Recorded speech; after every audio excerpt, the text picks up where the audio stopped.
कि डियरवीड और Bush lupin. सिर्फ 1 या 2? हाँ, और वयस्क तितलियां भी उन्हीं पौधों के फूलों से रस पीती थी।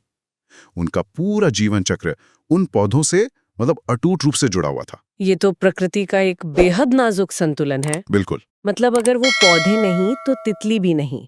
ये समझना दिलचस्प है, क्योंकि हम अक्सर उन जीवों को देखते हैं जो कहीं भी रह लेते हैं, जैसे कौवे या कबूतर। हाँ, कौवे, कबूतर, वो तो किसी भी शहर में कुछ भी खाकर गुजारा कर लेते हैं। आपने बहुत अच्छा बिंदु उठाया।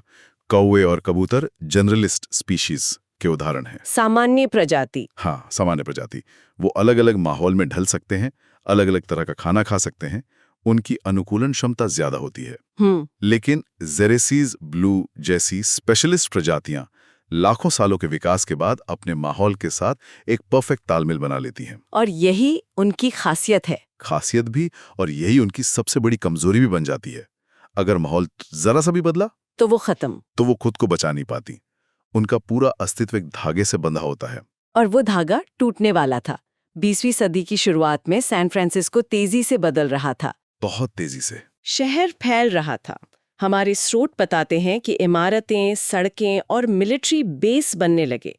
ये वो प्रगति थी जिसकी कीमत उस छोटी सी तितली को चुकानी पड़ी। बिल्कुल। और देखिए, ये कोई साजिश नहीं थी। नहीं, किसी ने जानबूझकर तो नहीं किया होगा। किसी ने प्लान नहीं बनाया कि चलो तितली को मारते हैं।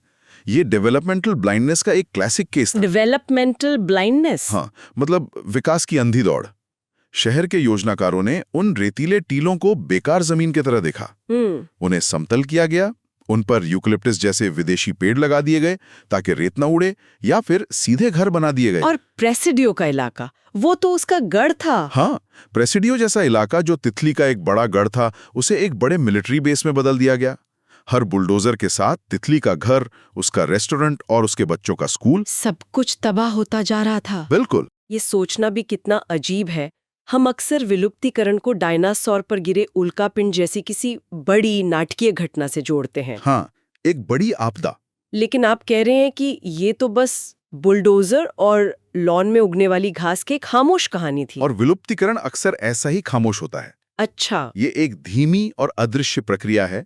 ऐसा नहीं हुआ कि एक सुबह सारी तितलियां मरी हुई मिली। नहीं, हुआ ये होगा कि हर साल उनकी आबादी थोड़ी कम होती गई। उन्हें अंडे देने के लिए सही पौधे कम मिले, कैटरपिलर को खाने के लिए पत्तियां कम मिली। प्रजनन का चक्र टूटता गया। हाँ, प्रजनन का चक्र बाधित होता गया।